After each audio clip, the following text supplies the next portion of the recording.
my hands now. You know? And that's also them.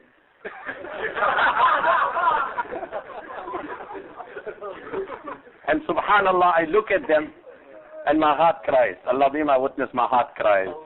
How long is this brother going to waste his life like this here? How long is this brother going to waste his life like this here? Has that haircut of yours sustained your relation? You're doing it to impress a girl. Has it sustained the relation? No, it jeopardized the relation. People with better haircuts, they last longer. No, people clean-shaven got longer marriages, man.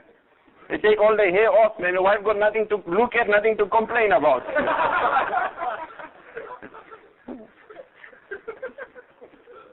End of the day, it's to impress a woman. What else are you doing it for? I ask you. What else are you doing it for? Has it sustained a relation? I ask you. Let's be real. Let me put my kufi on there. Subhanallah. Has it sustained a relation? No. So this is it. Zinatun, adornment, beautification, worshipping brands, following brands. And it is just killing the youth. It's just sucking the youth in the thousands. And that is their abilities, that is their talent, that is their mind, their Saturday night. It's beautifying them and then beautifying their cars. That's another stage. So you have a lowered suspension, and you have rims and mags, and you have a bouncing system, and subhanallah. This is the way the youth are spending their lives. اعلموا أنما الحياة الدنيا لعب. First is plain. وَلَهْوٌ, entertainment. وَزِينَةٌ, adornment. How many years pass in this adornment? Then what happens? So then he passes that stage. He spends 8 years. He spends 10 years as he gets into his teens. And then that fancies him and that attracts him and that takes up so much of his mind. He goes around shopping and he wears this and he wears that.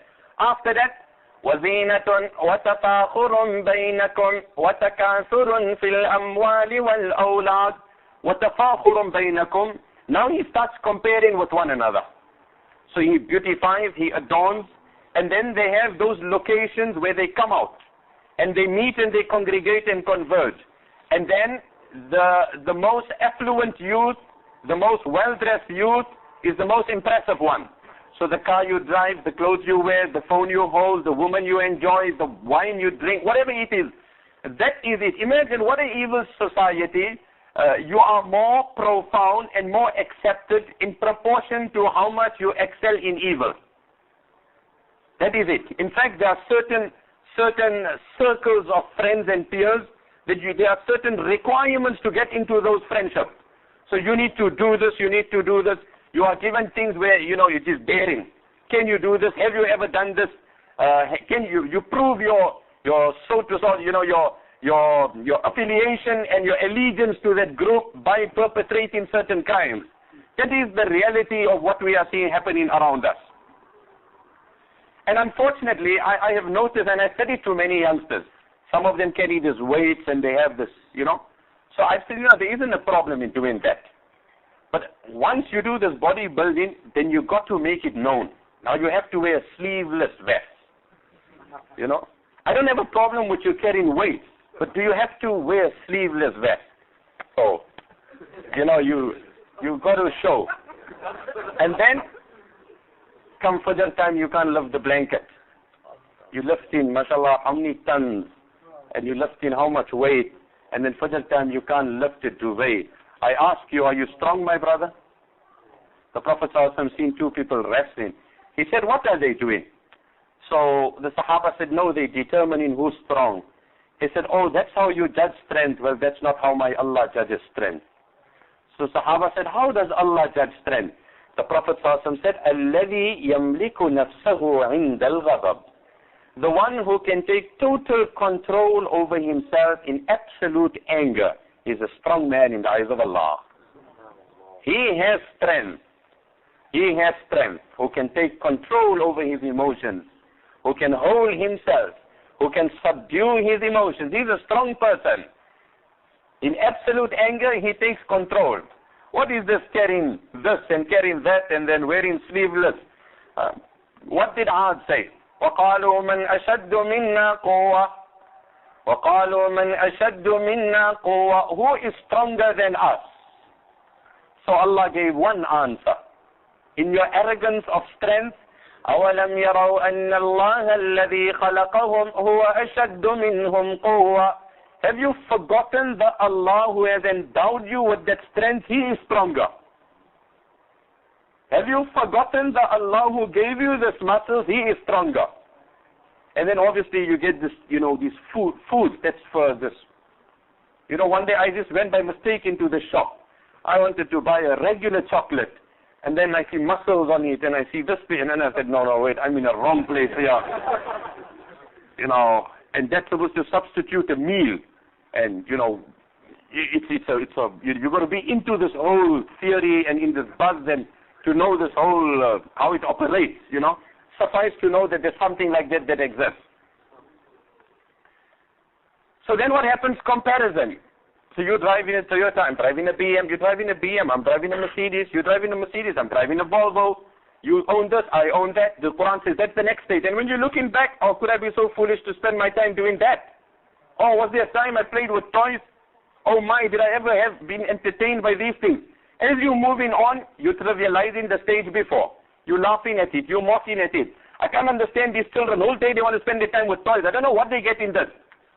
Okay, the man above you is saying he doesn't understand what you get with your haircut. That's life. But if we still don't learn, then there's nobody more evil than us. There's nobody more unlucky than us. الْكَيِّسُ مَنْ دَانَ نَفْسَهُ الْكَيِّسُ مَنْ دَانَ نَفْسَهُ وَعَمِلَ لِمَا بَعْدَ الْمَوْتِ Out of all this, the Prophet ﷺ says, let me tell you the intelligent one. This is the world, this is how Allah paints it. It's not even complete. The intelligent one, الْكَيِّسُ مَنْ دَانَ نَفْسَهُ Who can control his ego and the evil within himself, who can suppress it and subdue it, and whose efforts are primarily channeled to preparation of life after death. The greater part of his efforts and endeavors are focused to preparation the day his eyes close and not while he's awake in this world. That is an intelligent man. وَالْعَاجِزْ مَنْ أَتْبَعَ نَفْسَهُ هَوَاهَا وَتَمَنَّى عَلَى اللَّهِ الْأَمَانِ Helpless, hopeless, feeble, useless is that person who succumbs to the dictates of his ego, who gives in to the pressure of his ego, and then lives a life and has wishful thoughts about Allah. Allah is merciful, Allah is kind, Allah is patient, Allah will forgive me. So lives a life of sin and then builds high hopes on Allah. He is a helpless person. وَالْعَاجِزْ helpless person. So then the Quran says, وَزِينَ وَتَفَاخُرٌ بَيْنَكُمْ وَتَكَاثُرٌ فِي الْأَمْوَالِ وَالْأَوْلَادِ Then they get married. Then what happens, the Quran says, as the Quran paints the picture, those days the pride was, and now it's reversed. This is again the world we're living in. Those days, the more children you had, the more lucky you are. Now the less children you have, the more lucky you are. So those days your pride was, how many children you have. Nowadays it's the, husband, wife, son and boy, the son and girl, ideal couple for, and that's it. Shop closed, everything is over. Planned life, programmed life, regulated life.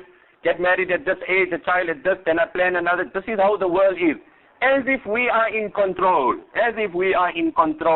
يَهَبُ لِمَنْ يَشَاءُ إِنَاثًا وَيَهَبُ لِمَنْ يَشَاءُ الذُّكُرَ أَوْ يُزَوِّجُهُمْ ذُكْرَانًا وَإِنَاثًا وَيَجْعَلُ مَنْ يَشَاءُ عَقِيمًا He gives daughters to whomsoever He wishes. He gives sons to whomsoever He wishes. He blesses with both gender if He so wishes, and He denies them both if He so wishes. إِنَّهُ عَلِيمٌ قَدِيرٌ His knowledge is complete, His power is complete, and accordingly He decides. So there are those that have sons and are waiting for daughters, and there's only sons coming. There are those that have daughters that are waiting for sons, and only daughters are coming. There are those that have children and they feel that it's enough and more are coming. And there are childless couples and they are desperate for children and they're going to this infertility clinic and this treatment and nothing is coming. He is the absolute controller. He decides. No drug on the market decides your fate. No drug on the market decides how many children you will bear.